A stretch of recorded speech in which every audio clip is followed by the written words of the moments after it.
আপনি কি জানেন বর্ধমানের জীবন্ত কৃষ্ণকালী মায়ের কথা? এই মন্দিরের ভক্তের সাথে মা স্বয়ং কথা বলেন। মা কখন দেখা দেবেন তা আগে থেকেই জানিয়ে দেন।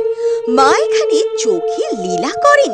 এখানে মায়ের পায়ের নুপুরের আওয়াজ শোনা যায়। বর্ধমানের এই মন্দির খুবই ভাইরাল। দেশ বিদেশের বিভিন্ন প্রান্তে আস্তে আস্তে এই মায়ের লীলা কাহিনী ছড়িয়ে পড়েছে।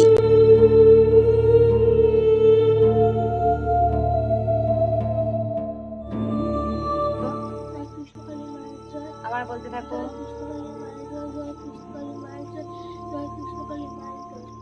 এই মন্দিরে রয়েছে এক অলৌকিক ত্রিশূল, যেই ত্রিশূল ভক্তদের মাথায় ঠেকালে সব দুঃখ কষ্ট দূর হয়ে যায়। এই ধরনের মায়ের লীলা কাহিনী জানতে আমাদের চ্যানেলটি সাবস্ক্রাইব করুন ও পেজটি ফলো করুন।